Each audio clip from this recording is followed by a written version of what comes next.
ఒక 10 రోజుల నుంచి జామియా మసీదు సమస్య పైన ఏదో ఒక రూపంలో ప్రెస్ మీట్లు వస్తూనే ఉన్నాయి. ఈ స్థలం మీద టీడీపీ నాయకులు కన్ను పడింది. మట్టి తోల్చి వేరే వాళ్ళకి అమ్మేయాలని చెప్పి మాకు పక్కా ఇన్ఫర్మేషన్ ఉంది. దాని మీద మేము మాట్లాడేదానికి మొన్న వచ్చాము.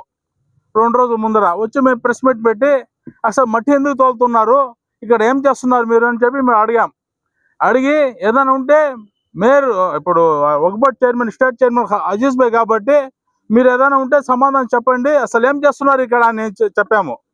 అజీజ్ భాయ్ నిన్న వచ్చి ప్రెస్ మీట్ పెట్టడం జరిగింది. అజీజ్ భాయ్ ఏం చెప్పారంటే ఈ స్థలం మీద ఏం చేస్తున్నారు అది చెప్పకుండా ఈ స్థలం మట్టి తోలి పారి గోడ కట్టించి పెద్ద గేట్ పెట్టించి షో చేస్తామన్నారు. దాని అర్థం ఏమో ఎట్టుందంటే ఒక అబ్బాయిని చూసేదానికి వస్తే అమ్మాయిని రెడీ చేసి పెడతారు, ఏమని పెళ్లి కొడుకోళ్ళు నచ్చుతారని చెప్పి అమ్మాయిని. అలాగే ఈ స్థలం నీట్గా చేస్తే పక్కాగా చేస్తే రిలయన్స్ కంపెనీ వాళ్ళు, డిమార్ట్ కంపెనీ వాళ్ళు, పెద్ద పెద్ద కంపెనీ వాళ్ళు వచ్చి 1,000 కోట్లు డబ్బులు ఇచ్చి 500 కోట్లు ఆస్తి ఇది షో చేసి అమ్మేయాలని చెప్పి చూస్తున్నారు. ఇప్పటికే కొద్దిగా అడ్వాన్స్ తీసుకున్నారని చెప్పి మాకు ఇన్ఫర్మేషన్ ఉంది. కానీ ఇది మంచిది కాదు. బీదవాళ్ళ స్థలం, ముస్లిం స్థలం, ఇది మసీదు స్థలము. మీరు ఏదైనా చేయాలనుకుంటే ఒక మసీదు కట్టండి, లేదంటే ఒక స్కూల్ కట్టండి, బీద పిల్లలు చదువుకునే దానికి మంచి కాలేజ్ కట్టండి. ఒక ఖబర్స్థాన్ కావాలా మాకు, ఇవన్నీ మాకు కావాలా. చదువు ఇస్తే అంతకంటే ఎక్కువ ఏం అవసరం లే.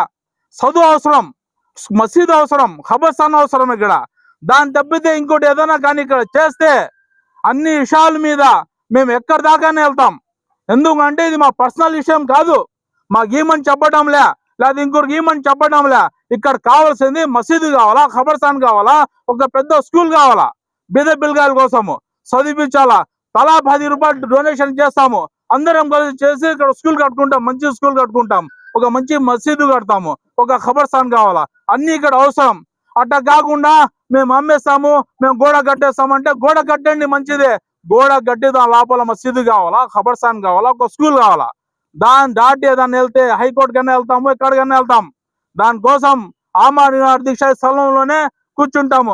కావాలంటే ఇంకా ప్రాణాలన్నా ఇదే స్థలంలో వదిలేస్తాం. మేము మసీదు కావాలా, మసీదు కోసం ఎక్కడి దాకా వెళ్తాం. వాళ్ళు ఎవరికో దారదత్తం చేయడానికి వీళ్ళందరూ కలిసి ప్లాన్ చేసుకుంటున్నారు. మేమందరం ఏమంటే ముస్లింల తరఫున ప్రతి ఒక్కరూ మసీద్ స్థలం కాబట్టి మనకి ఖబ్రస్థాన్ లేదు, ముస్లింలందరికీ ఖబ్రస్థాన్ కావాలి. తప్పకుండా ఇక్కడ ఖబ్రస్థాన్ ఏర్పాటు చేయాలి, అక్కడ అలాగే మసీద్ ఏర్పాటు చేయాలి.